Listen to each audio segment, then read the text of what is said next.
ಅನ್ಯಾಯದ ವಿರುದ್ಧ ಧ್ವನಿ ಎತ್ತೋದು ಎಲ್ಲರ ಹಕ್ಕು. ನ್ಯಾಯಕ್ಕಾಗಿ ಪ್ರತಿಭಟಿಸೋದು ಪ್ರತಿಯೊಬ್ಬರ ರೈಟ್ಸ್. ಆದರೆ ಇಲ್ಲಿ ಅವ್ಯವಸ್ಥೆಯ ವಿರುದ್ಧ ಪ್ರತಿಭಟಿಸಿದವರ ವಿರುದ್ಧವೇ ಕೇಸ್ ಬಿದ್ದಿದೆ. ಪ್ರಕರಣ ದಾಖಲಾಗ್ತಾ ಇದ್ದಂತೆ ಯುವಕರು ಊರು ಖಾಲಿ ಮಾಡಿಕೊಂಡು ಹೋಗಿದ್ದಾರೆ.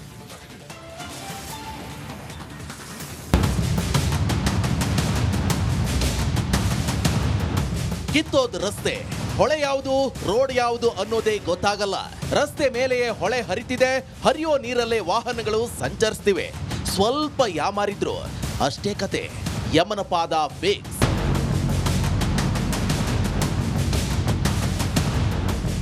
ಕೊಪ್ಪಳ ತಾಲೂಕಿನ ಕವಲೂರು ಗ್ರಾಮದ ಕಿತ್ತೋದ್ ರಸ್ತೆ ಇದು. ಇಂತಹ ಡೇಂಜರ್ ರೋಡ್ನಲ್ಲಿ ಸಂಚರಿಸಿ ಗ್ರಾಮಸ್ಥರು ರೋಸಿ ಹೋಗಿದ್ರು. ದಯವಿಟ್ಟು ಈ ರಸ್ತೆಗಳನ್ನ ರಿಪೇರಿ ಮಾಡಿ ಸ್ವಾಮಿ ಅಂತ ಪ್ರತಿಭಟಿಸಿದ್ರು. ಕವಲೂರು ಗ್ರಾಮದ ಮಹಿಳೆಯರು ಅಕ್ಟೋಬರ್ 1ನೇ ತಾರೀಕು ಬೀದಿಗಿಳಿದು ಪ್ರೊಟೆಸ್ಟ್ ಮಾಡಿದ್ರು. ನ್ಯಾಯ ಕೇಳಿದವರ ಮೇಲೆಯೇ ಪೊಲೀಸರು ಕೇಸ್ ಜಡಿದಿದ್ದಾರೆ. ದೌರ್ಜನ್ಯ ಮಾಡಿದ ಅಧಿಕಾರಿಗಳಿಗೆ, ಸಾಮಾನ್ಯ ಜನರ ಮೇಲೆ ಕೇಸ್ ದಾಖಲಿಸಿದ ಅಧಿಕಾರಿಗಳ ವಿರುದ್ಧ ಭಾರತೀಯ ಜನತಾ ಪಕ್ಷದ ಹೋರಾಟಕ್ಕೆ. ನಿಜ, ರಸ್ತೆ ಸರಿಪಡಿಸಲು ಪ್ರತಿಭಟನೆ ನಡೆಸಿರುವಂತಹ ಯುವಕರ ಮೇಲೆ ಅಧಿಕಾರಿಗಳು ಕೇಸ್ ದಾಖಲಿಸಿದ್ದಾರೆ. 14 ಜನ ಯುವಕರ ಮೇಲೆ ಕೊಪ್ಪಳ ತಹಶೀಲ್ದಾರ್ ವಿಠಲ್ ಚೌಗಲ ಅಳವಂಡಿ ಪೊಲೀಸ್ ಠಾಣೆಯಲ್ಲಿ ಎಫ್ಐಆರ್ ದಾಖಲಿಸಿದ್ದಾರೆ. ಕೂಡಲೇ ಅಧಿಕಾರಿಗಳು ಪ್ರಕರಣ ವಾಪಸ್ ಪಡೆಯಬೇಕು ಅಂತ ಪಟ್ಟು ಹಿಡಿದಿದ್ದಾರೆ.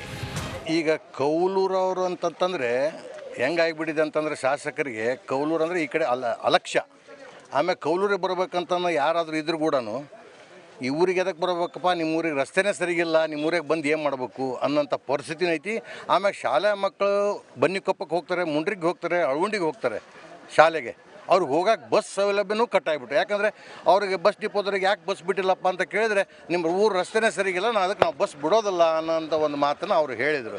ಪೊಲೀಸ್ ಠಾಣೆಯಲ್ಲಿ ಕೇಸ್ ದಾಖಲಾಗ್ತಿದ್ದಂತೆ ಗ್ರಾಮದ ಯುವಕರು ಊರು ಖಾಲಿ ಮಾಡಿದ್ದಾರೆ. ಸದ್ಯ ಕೊಪ್ಪಳ ಜಿಲ್ಲಾ ಬಿಜೆಪಿ ಹಾಗೂ ಜೆಡಿಎಸ್ ನಾಯಕರು ಕವಲೂರು ಗ್ರಾಮಕ್ಕೆ ಭೇಟಿ ನೀಡಿ ಪ್ರಕರಣ ದಾಖಲಾದ ಯುವಕರ ಮನೆಗಳಿಗೆ ಭೇಟಿ ನೀಡಿ ಧೈರ್ಯ ತುಂಬಿದ್ದಾರೆ. ಇದರ ಹಿಂದೆ ಕಾಂಗ್ರೆಸ್ ಶಾಸಕ ರಾಘವೇಂದ್ರ ಹಿಟ್ನಾಳ್ ಕೈವಾಡ ಇದೆ ಅಂತ ಆರೋಪಿಸಿದ್ದಾರೆ. ಒಂದು ವಾರ ಮುಂಚಿತವಾಗಿಯೇ ಅವರಿಗೆ ಸಂಬಂಧಪಟ್ಟವರಿಗೆ ಮಾಹಿತಿ ಕೊಟ್ಟು ಸ್ಟ್ರೈಕ್ ಮಾಡಿದ್ದಾರೆ. ಅದು ವಿಶೇಷವಾಗಿ ಇಲ್ಲಿ ಗ್ರಾಮದಲ್ಲಿರ್ತಕ್ಕಂಥ ಎಲ್ಲ ಬರೀ ಮಹಿಳೆಯರು ಸೇರ್ಕೊಂಡು ಮಾಡಿದ್ದಾರೆ. ಅದಕ್ಕೆ ಸ್ಪಂದನೆ ಮಾಡಬೇಕಂತ ಅಧಿಕಾರಿಗಳು ಅವರು ಬೆಳಗ್ಗೆ 10 ಗಂಟೆಗೆ ಸ್ಟ್ರೈಕ್ ಕೂತ್ಕೊಂಡ್ರೆ ಮಧ್ಯಾಹ್ನ 2 ಗಂಟೆಗೆ ಬಂದಿದ್ದಾರೆ. ಅವ್ರ ಸಹನೆ ಕಟ್ಟೆ ಹೊಡೆದಿದೆ. ಬಂದಾಗ ಕೆಲವು ಯುವಕರು ಏನೋ ಒಂದು ಮಾತನಾಡ್ಯವರು, ಅದೇ ದೊಡ್ಡ ವಿಚಾರ ಇಲ್ಲ. ಆ ವಿಚಾರನ ಅಲ್ಲಿಗೆ ಕೈಬಿಟ್ಟು ಅವ್ರ ಮನವಿ ತೊಗೊಂಡು ಹೋಗಬೇಕಾಗಿತ್ತು. ಅಂತ ಒಬ್ಬ ಅಧಿಕಾರಿ ಹೋಗಿ ನನ್ನ ಮೇಲೆ ಹಲ್ಲೆ ಮಾಡಿದ್ದಾರೆ, ನನಗೆ ಜೀವ ಬೆದರಿಕೆ ಹಾಕಿದ್ದಾರೆ ತಿಳ್ಕೊಂಡು ಹೋಗಿ ಆ ಊರಿನ 14 ಜನ ಯುವಕರ ಮೇಲೆ, ಅಮಾಯಕರ ಮೇಲೆ ಇವತ್ತು ಕಂಪ್ಲೇಂಟ್ ಕೊಟ್ಟು FIR ಮಾಡಿ ತನಿಖೆ ಪ್ರಾರಂಭ ಮಾಡಿದ್ದಾರೆ. ನ್ಯಾಯ ಕೇಳೋದು ನಮ್ಮೆಲ್ಲರ ಹಕ್ಕು. ಆದರೆ ನ್ಯಾಯ ಕೇಳಿದವರ ವಿರುದ್ಧ ಕೇಸ್ ದಾಖಲಾಗಿರುವುದು ನಿಜಕ್ಕೂ ದೊಡ್ಡ ತಪ್ಪು. ಈರಯ್ಯ ಹಿರೇಮಠ, ರಿಪಬ್ಲಿಕ್ ಕನ್ನಡ, ಕೊಪ್ಪಳ. ಮಂಗಳೂರು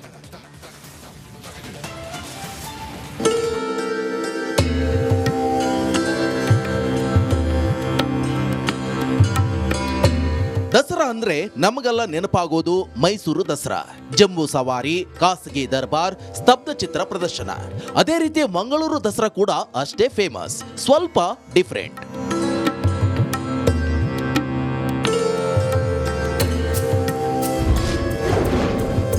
ಮಂಗಳೂರಿನಲ್ಲಿ ದಸರಾ ಸಂಭ್ರಮ ಸಡಗರ. ಎಲ್ಲೆಲ್ಲೂ ಬಣ್ಣ ಬಣ್ಣದ ಚಿತ್ತಾರ, ದೀಪಾಲಂಕಾರ. ಮಂಗಳೂರಿನಲ್ಲಿ ದಸರಾ ಸಂಭ್ರಮ ಮನೆ ಮಾಡಿದೆ. ಕುದ್ರೋಳಿ ಶ್ರೀ ಗೋಕರ್ಣನಾಥೇಶ್ವರ ಕ್ಷೇತ್ರ ಸಂಜೆ ಆಗ್ತಿದ್ದಂತೆ ಭೂಲೋಕದ ಸ್ವರ್ಗದಂತೆ ಕಂಗೊಳಿಸ್ತಾ ಇದೆ. ದಸರಾ ಮೆರವಣಿಗೆ ಹಾದು ಹೋಗುವಂತ ನಗರದ ಸುಮಾರು 7 ಕಿಲೋಮೀಟರ್ ರಸ್ತೆಯುದ್ದಕ್ಕೂ ವಿದ್ಯುತ್ ದೀಪಾಲಂಕಾರ ಜಗಮಗಿಸ್ತಾ ಇದೆ. ಈ ಬಾರಿಯ ದಸರಾಕ್ಕೆ 10 ಲಕ್ಷ ದೊಡ್ಡ ಪ್ರಮಾಣದ ಬಲ್ಬ್ಗಳು ಸೇರಿದಂತೆ ಒಟ್ಟು 22 ಲಕ್ಷಕ್ಕೂ ಅಧಿಕ ಬಲ್ಬ್ಗಳಿಂದ ನಗರವನ್ನ ಶೃಂಗರಿಸಲಾಗಿದೆ.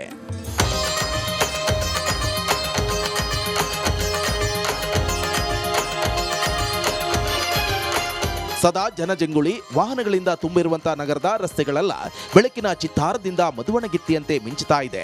ನವರಾತ್ರಿ ಶುರುವಾದ ದಿನದಿಂದ 10 ದಿನಗಳ ಕಾಲ ಸಂಜೆ 7 ಗಂಟೆ ಆಗ್ತಾ ಇದ್ದಂತೆ ವಿದ್ಯುತ್ ದೀಪಗಳು ಬೆಳಗ್ತಾ ಇವೆ.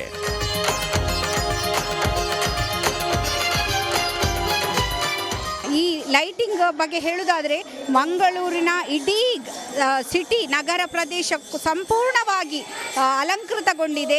ಆ ಅಲಂಕಾರವನ್ನು ನೋಡಲಿಕ್ಕೆ ಅದಕ್ಕಾಗಿಯೇ ಜನ ಬಂದು ಹೋಗ್ತಾ ಇದ್ದಾರೆ. ರಾತ್ರಿ ಹೊತ್ತು ಒಂದು ರೌಂಡು ನಾವೊಂದು ನಗರವನ್ನು ಸುತ್ತಿದ್ರೆ ನಮಗೆ ಅದರ ಅಂದ ಚಂದ ನಿಜವಾಗಿ ನೋಡಲಿಕ್ಕೆ ಸಿಗ್ತದೆ. ಅಲ್ಲದೆ ಕುದ್ರೋಳಿ ದೇವಸ್ಥಾನದ ಗೋಪುರದಲ್ಲಿ ಕೂಡ ಬಹಳಷ್ಟು ಬಲ್ಬುಗಳನ್ನು ಅಳವಡಿಸಿ ಅಲಂಕಾರ ಮಾಡಿದ್ದಾರೆ. ಮಂಗಳೂರು ದಸರಾದ ದೀಪಾಲಂಕಾರ ಸೊಬಗು ಕಣ್ತುಂಬಿಕೊಳ್ಳಲು ರಾಜ್ಯದ ನಾನಾ ಕಡೆಗಳಿಂದಲೂ ಸಾವಿರಾರು ಜನ ಆಗಮಿಸುತ್ತಿದ್ದಾರೆ. ಬೆಳಕಿನ ಚಿತ್ತಾರ ಕಂಡು ಪುಳಕಿತರಾಗ್ತಿದ್ದಾರೆ. ಕ್ಯಾಮರಾ ಪರ್ಸನ್ ದಿವಾಕರ್ ಪದ್ಮುಂಜ ಜೊತೆ ದಿನೇಶ್ ಕಾಶಿಪಟ್ನ, ರಿಪಬ್ಲಿಕ್ ಕನ್ನಡ, ಮಂಗಳೂರು.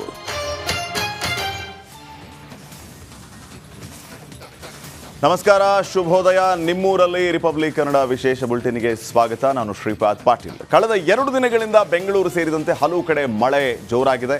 ರಕ್ಕಸ ಮಳೆಗೆ ನಗರದಲ್ಲಿ ಸಿಲಿಕಾನ್ ಸಿಟಿಯಲ್ಲಿ ಅವಾಂತರಗಳ ಸರಮಾಲೆ. ತಗ್ಗು ಪ್ರದೇಶಗಳಿಗೆ ನೀರು ನುಗ್ಗಿದೆ, ಸವಾರರು ಹೈರಾಣಾಗಿದ್ದಾರೆ.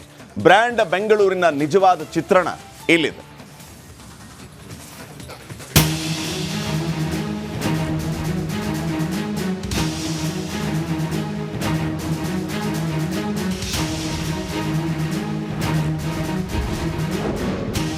ಬೆಂಗಳೂರಿನಲ್ಲಿ ಮತ್ತೆ ಮಳೆ ಆರ್ಭಟ.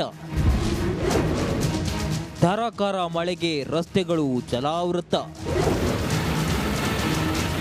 ಬಂಗಾಳಕೊಲ್ಲಿಯಲ್ಲಿ ಟರ್ಫ್ ಎಫೆಕ್ಟ್ನಿಂದ ಬೆಂಗಳೂರಿನಲ್ಲಿ ಕಳೆದ 2-3 ದಿನಗಳಿಂದ ಮಳೆಯಾಗುತ್ತಿದೆ. ಕತ್ತಲಾಗುತ್ತಿದ್ದಂತೆ ಎಂಟ್ರಿಯಾಗುವ ವರುಣನ ಅಬ್ಬರಕ್ಕೆ ಸಿಲಿಕಾನ್ ಸಿಟಿಯ ಹಲವು ಅವಾಂತರಗಳು ಅನಾವರಣವಾಗುತ್ತಿವೆ. ರಸ್ತೆಗಳು ಜಲಾವೃತವಾಗಿದ್ದು ಹಲವೆಡೆ ವಾಹನಗಳು ಮುಳುಗಿ ಹೋಗಿವೆ.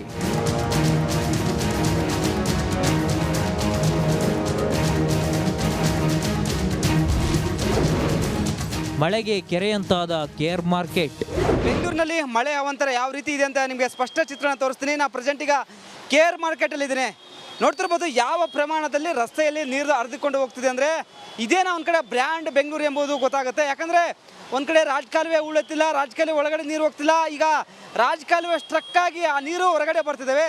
ಸಾಕಷ್ಟು ಜನ ವ್ಯಾಪಾರ ಮಾಡ್ತಿದ್ದಾರೆ, ಜನ ಹೋಗ್ತಿದ್ದಾರೆ. ನೋಡ್ತಿರ್ಬೋದು ಕೆರೆ ಅಂತ ಇದ್ದ ರಸ್ತೆಗಳು ಒಂದು ಕಡೆ BBMP ಟೋಟಲ್ ಫೇಲ್ಯೂರ್ ಆಗಿದೆ. ಮಳೆ ಬಂದರೆ BBMP ಟೋಟಲ್ ಫೇಲ್ಯೂರ್ ಆಗಿದೆ. ನೋಡ್ತಿರ್ಬೋದು ಇದರ ಮಧ್ಯೆ ಸಹ ಏನು ವ್ಯಾಪಾರ ಮಾಡ್ತಿದ್ದಾರೆ. ಇಲ್ಲಿ ತುಂಬ ಜನ ಬಂದು ಖರೀದಿ ಮಾಡ್ತಾರೆ ಕೆಲವೊಂದು ವಸ್ತುಗಳನ್ನು.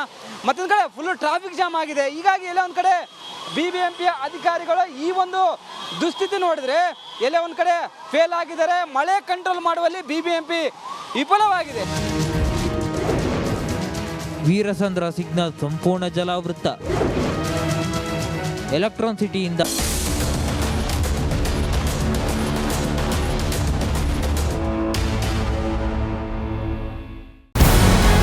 ನಮಸ್ಕಾರ, ಕರ್ನಾಟಕ ಪ್ರೈಮ್ ಟೈಮ್ಗೆ ಸ್ವಾಗತ. ನಾನು Jayaprakash Shetty.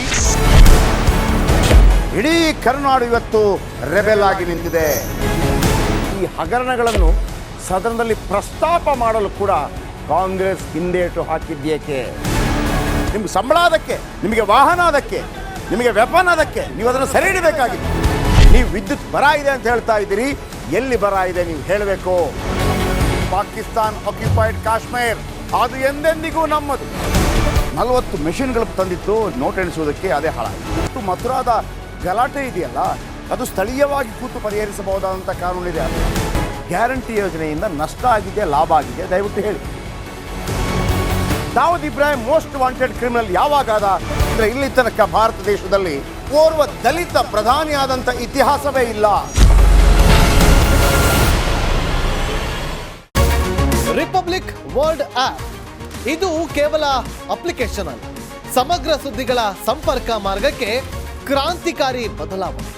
Republic world app ಕೇವಲ ಸುದ್ದಿ ಅಪ್ಲಿಕೇಶನ್ ಅನ್ನ ಪರಿಚಯ ಮಾಡ್ತಾ ಇಲ್ಲ, ಬದಲಾಗಿ ಡಿಜಿಟಲ್ ಸುದ್ದಿ ಬಳಕೆಯ ಹೊಸ ಯುಗಕ್ಕೆ ನಾಂದಿ ಹಾಡ್ತಾ ಇದೆ. ಇದೊಂದು ಬ್ರೇಕಿಂಗ್ ನ್ಯೂಸ್, ಪ್ರಭಾವಶಾಲಿ ಕಾರ್ಯಕ್ರಮಗಳಿಗೆ ಗಟ್ಟಿಯಾದ ವೇದಿಕೆ. ರಿಪಬ್ಲಿಕ್ ವರ್ಲ್ಡ್ ಅಪ್ಲಿಕೇಶನ್ ಈಗ ಲೈವ್ ಆಗಿದೆ. ಗೂಗಲ್ ಪ್ಲೇ ಸ್ಟೋರ್ ಮತ್ತು ಆಪಲ್ ಆಪ್ ಸ್ಟೋರ್ ಎರಡರಲ್ಲೂ ಲಭ್ಯವಿದೆ. ಈಗಲೇ ಡೌನ್ಲೋಡ್ ಮಾಡಿ.